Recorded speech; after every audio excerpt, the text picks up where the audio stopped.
प्रिय बक्सी जी, आपको ये बताना ज़रूरी समझती हूँ कि कल रात को कल्याणी ने मुझे मारने की कोशिश की। आप जल्दी से जल्दी आ जाइए। न्याय की प्रतीक्षा में आपकी राधामणि।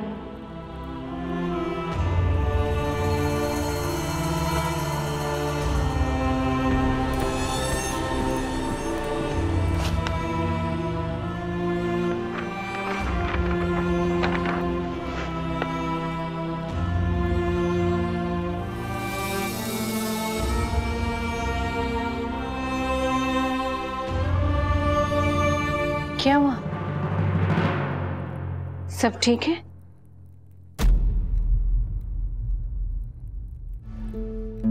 कुछ ठीक नहीं है भाभी। मुझसे बस रहा नहीं गया, बस इसलिए देखना चाहता था कि आप ठीक है या नहीं। भी मुझे तो लगने लगा है कि इस घर के सारे रिश्ते अंधे हो चुके हैं बिल्कुल। दादा माँ, क्या हो गया है सबको? सब देख क्यों नहीं पा रहे हैं ये कल्याणी कैसे हमारे घर की सारी खुशियों पर घात लगाए बैठी है? अगर अगर मेरे बस में होता, मेरे अधिकार में होता तो इस कल्याणी को ऐसी सजा देता कि इसका नाम और निशान मिट जाता इस रौडंग से। लेकिन मेरी कौन ही सुनेगा।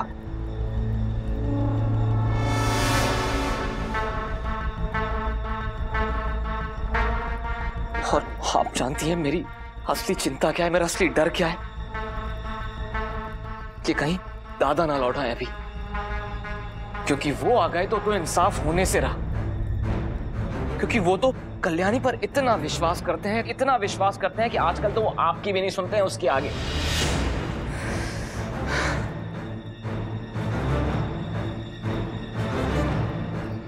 कमजोर बना दिया है मेरे भाई को, कमजोर बना दिया इस लड़की की मोह माया ने।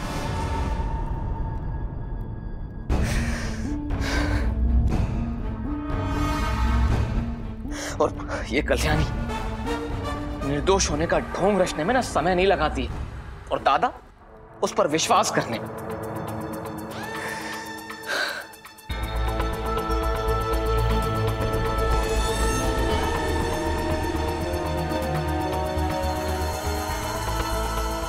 निर्णय प्रतीक्षा कर सकता है, न्याय नहीं। कल्याणी की सजा मैं तय करूंगी।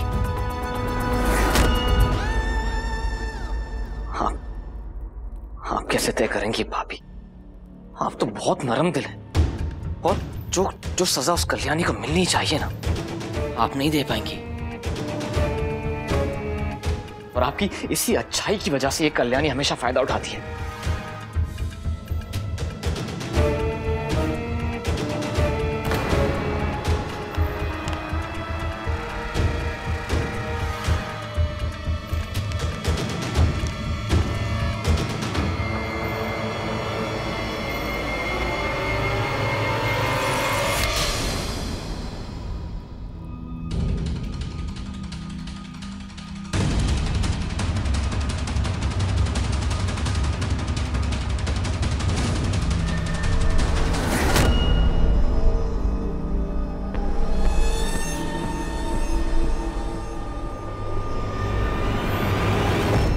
बख्शी जी पहले रोडंग से चले गए, और अब उस गदाधर ने राधा दीदी से दूर कर दिया है मुझे। कैसे बचाऊं मैं राधा दीदी को? गदाधर को रोकने के लिए कुछ तो करना ही पड़ेगा।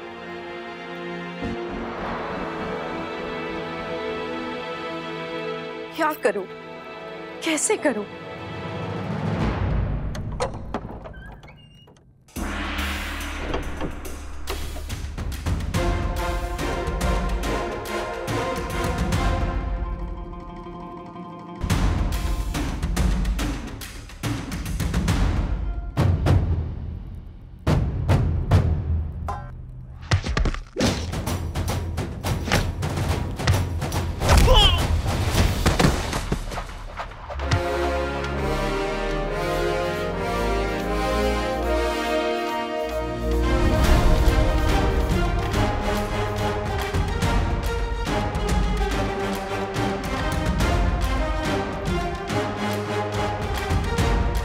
मुझे माफ कर देना।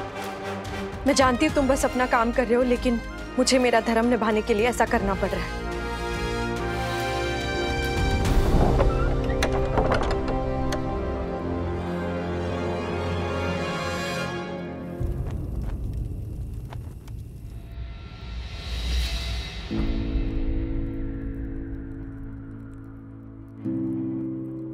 आ गया। प्रणाम। बॉक्सी जी ने आपके लिए यह संदेश भेजा है।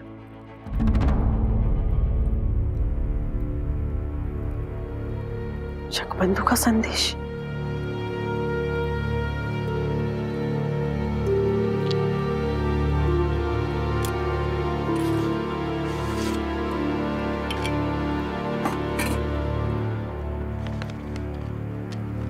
कुलस्थापिका महादेवी सुवर्णा जी को बक्सी जगबंधु का चरण वंदन। आशा करता हूँ आप सभी स्वस्थ और सुरक्षित होंगे। एक बहुत ज़रूरी बात आप तक पहुँचाने के लिए आपको ये पत्र लिख रहा हूँ। रोडंग से बाहर जाने का मेरा एक उद्देश्य ये भी था कि मैं दूर रहकर रोडंग में हो रही गतिविधियों पर नज़र रख सकूं, और अपनी इस कोशिश के बीच मुझे कल्याणी के निर्दोष होने का एक बहुत बड़ा प्रमाण मिला है।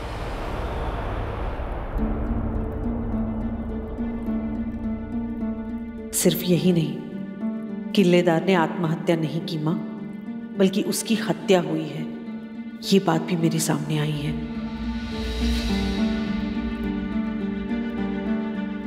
और अब सबसे खास बात, ये मामला सिर्फ उस किल्लेदार के सच या झूठ या उसकी मौत तक ही सीमित नहीं है। रोडंग के खिलाफ कोई साजिश रची जा रही है। कल्याणी ये बात समझ चुकी थी और हमारे घर को किसी भी तरह के खतरे से बचाने की कोशिश में लगी हुई थी, और अब भी लगी हुई है। कैसा खतरा और किससे? मुझे कुछ दिन और लगेंगे रोडंग वापस आने में। जब तक इस बात की तह तक नहीं चला जाता, मेरे लिए कोई भी कदम उठाना संभव नहीं होगा। इसीलिए तब तक राधा के साथ साथ कल्याणी की जिम्मेदारी भी आप पर है। जो हमारी सुरक्षा की ढाल बनी हुई है, उस पर कोई आंच नहीं आनी चाहिए। किसी भी स्थिति में क्या फैसला लेना है, ये मैं आप पर छोड़ता हूँ, और साथ ही गदाधर से इस मामले की जांच के लिए दिए गए सभी अधिकार वापस लेता हूँ। अपना ख्याल रखिए माँ। आपका जगबंधु। रोडंग पर कोई खतरा है, और जगबंधु के पास उसका प्रमाण भी। यहाँ के फैसले तुमने मुझ पर छोड़ दिया बेटा, लेकिन जो घर पहले से ही 2 हिस्सों में बटा हो, तुम्हारे या मेरे फैसले को कौन कितना सही मानेगा, ये समझना मुश्किल है, बहुत मुश्किल।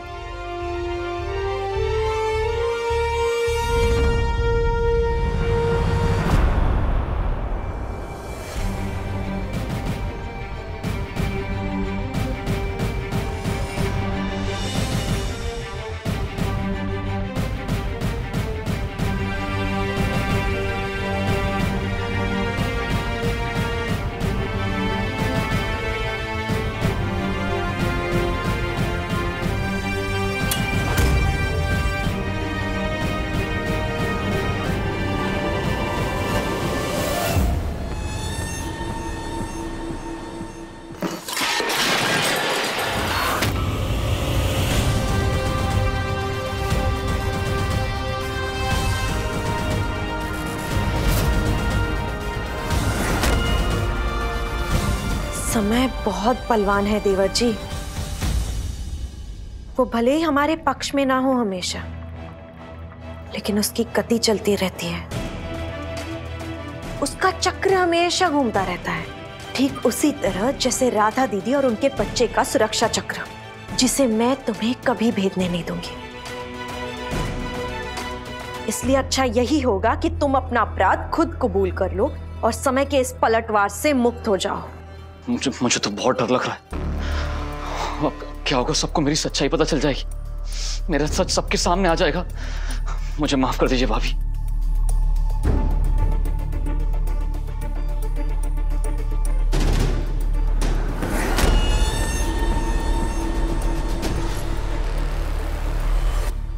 तुम्हें क्या लगा था वो पहरेदार का तुम्हें खाना देने आना तुम्हारी किस्मत थी? वो मेरा फैलाया हुआ एक और जाल था, तुम्हारी बदकिस्मती। कुलदासी कल्याणी भाभी। अच्छा चलो एक और खेल खेलते हैं। मैं 3 तक गिनूंगा, उसके बाद मैं अपने सारे गुनाह, अपने सारे अपराध स्वीकार कर लूंगा, ठीक है?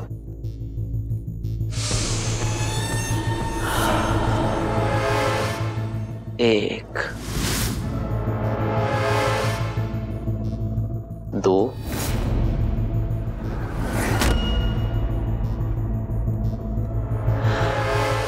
3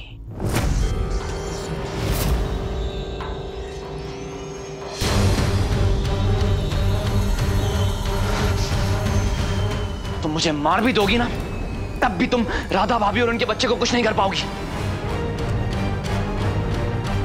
मैं ऐसा होने नहीं दूंगा। कल्याणी, हटाओ इस तलवार को। दीदी। भाभी,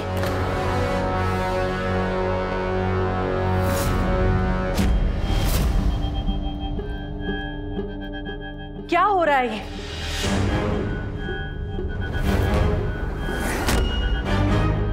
कल्याणी, यहां कैसे तुम?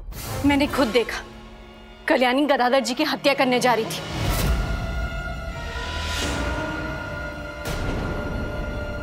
ये राजद्रोही है। रोड़न के राज नियमों के अनुसार इन्हें दंड दिया जाना चाहिए।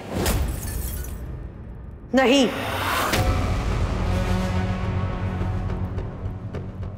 कल्याणी को दंड नहीं दिया जाएगा।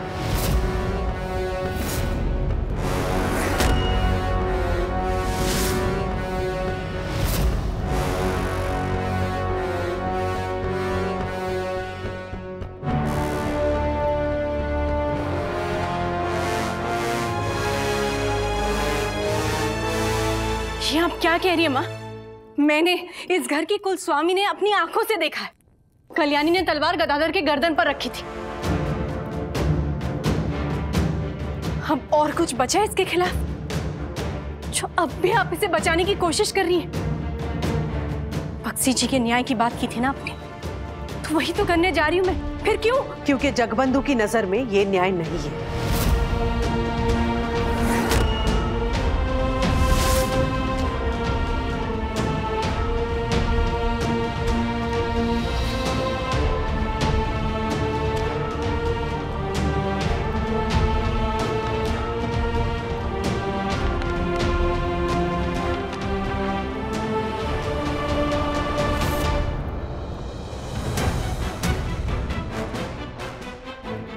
जगबंधु को कल्याणी के निर्दोष होने के साथ साथ किसी बड़े षड्यंत्र के बारे में पता चला है।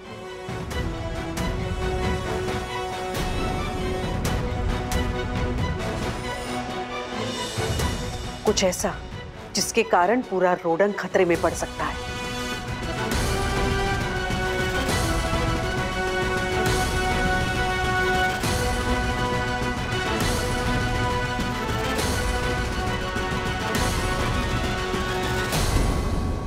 वही तो मैं कब से कह रही हूँ माँ, इस घर पर एक बहुत बड़ा खतरा मंडरा रहा है और मेरे पास सबूत नहीं है, इसीलिए मैं कुछ नहीं कर पा रही। जगबंधु लेकर आएगा सबूत।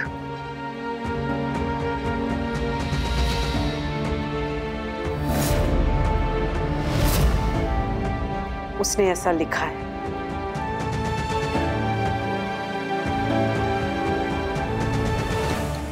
ये सब क्या हो गया अचानक? ऐसा क्या सबूत लग गया उनका? कहीं वो किलेदार की पत्नी तो नहीं मिल गई उन्हें, और उसी ने मेरे बारे में सब कुछ उगल दिया। ये सब तो लिखा है बख्शी जी ने माँ, लेकिन अभी जो हुआ वो अब जो होगा वैसा ही होगा जैसा जगबंधु चाहेगा।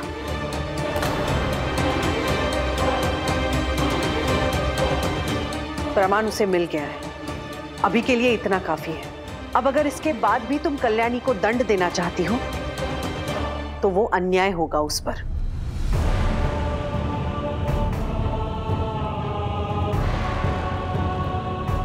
और अगर तुम इस सजा को ही न्याय मानती हो तो फिर तो ये सजा गदाधर, अंबा और उस दासी को भी मिलनी चाहिए,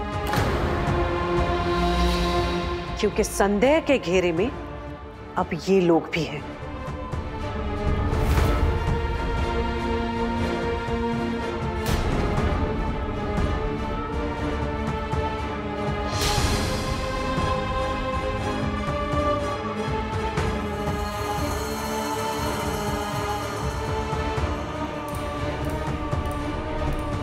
तुम्हारे दादा ने तुम्हें जो जिम्मेदारियां दी थी उससे तुम्हें मुक्त किया है उन्होंने,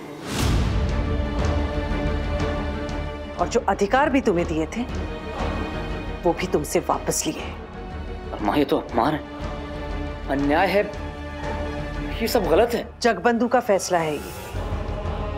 वो जब तक वापस नहीं आ जाता तुम शांति रखोगे गदाधर।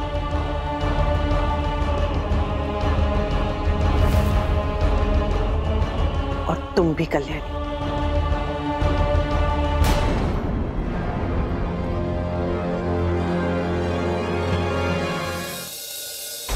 क्या सबूत मिल गए दादा को मेरे खिलाफ कि मुझसे मेरे सारे अधिकार ही छीन लिए उन्होंने? एक अधिकार वापस लिया है, इसके लिए इतना परेशान मत होइए, आगे की सोचिए। आगे की सोचूं, और अभी क्या करूं? अभी दादा मेरे खिलाफ सबूत लेके आ जाएंगे, मुझे कारावास में डाल देंगे, और आप कह रही मैं परेशान ना हूं, आगे की सोचूं। उस राजा की कहानी सुनी है आपने, जिसे अपनी ही सभा में आए हुए लोगों में से किसी एक के चोर होने का शक था? फिलहाल तो मुझे आप पे संदेह हो रहा है कि आप मेरे साथ है भी या नहीं, या मेरी जान पे बनी पड़ी है और आपको कहानियां सूझ रही हैं। क्योंकि आपको डर के अलावा और कुछ नहीं सूझ रहा है। आगे की कहानी सुनिए। तो उस राजा ने हर किसी के हाथ में एक एक छड़ी दे दी और कहा कि जो भी अपराधी होगा उसके हाथ में वो छड़ी आती ही वो छड़ी खुद ब खुद लंबी हो जाएगी। तो वो असली चोर डर गया, उसे लगा कि वो पकड़ा ना जाए, इसीलिए उसने अपने ही हाथों से वो छड़ी तोड़ दी और छोटी कर दी। ठीक है, आप क्या हो गया? आपको कहना क्या चाहती हैं आप? यही कि अपने डर के कारण उस चोर ने बेवकूफी की और वो पकड़ा गया। ठीक वैसे ही आज अपने डर के कारण आप भी कोई ना कोई बेवकूफी कर सकते हैं। देखिए गदाधर जी, जमाई जी को आप पर शक है, इसीलिए अपने ही हाथों से अपनी छड़ी को तोड़कर उनके शक को यकीन में मत बदलिए। यही कहना चाहती हूं मैं।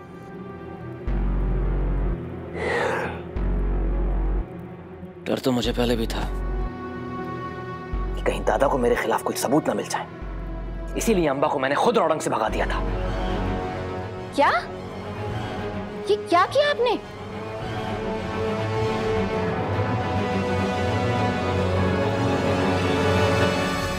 अंबा का यहां से भाग जाना अपने आप में एक सबूत है कि कोई बहुत बड़ी गड़बड़ होने वाली है, और इस नई मुसीबत को आपने न्योता दिया है। जानते हैं आप, आपका माथा खराब हो गया है क्या? और क्या करता मैं? डर गया था अंबा की, कहीं वो किसी मुसीबत में ना पड़ जाए। अंबा के लिए? और मुझे जो ठीक लगा मैंने किया। बहुत महान काम किया आपने। अब अगर अंबा पकड़ी गई और उसने सब कुछ उगल दिया, तब क्या करेंगे आप? अपने आप को कैसे बचाएंगे? और मैं भी आपके साथ मुफ्त में फंस जाऊंगी। मैंने कहा ना, मुझे जो ठीक लगा मैंने किया।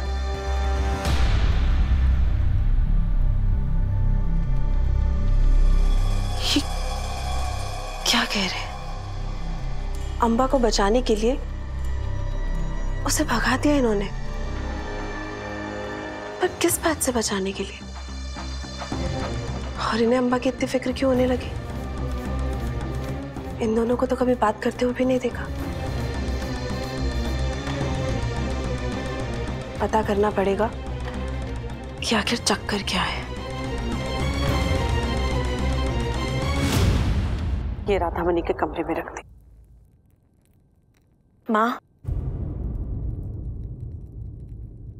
आज आपने मुझे वो चीज दी है जिसकी मुझे सबसे ज्यादा जरूरत थी,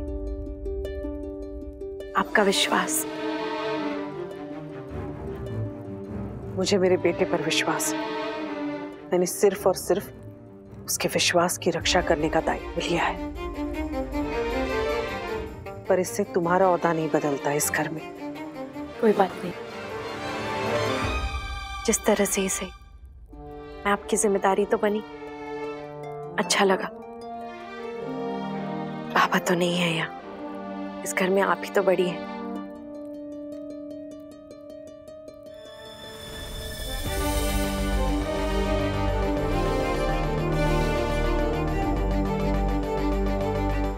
मैंने सुना था बॉक्सी जी कि अंधेरे में तो परछाई भी साथ नहीं देती, और एक आप है, क्या ना होकर भी मेरा साथ दे रहे किसी ना किसी तरह।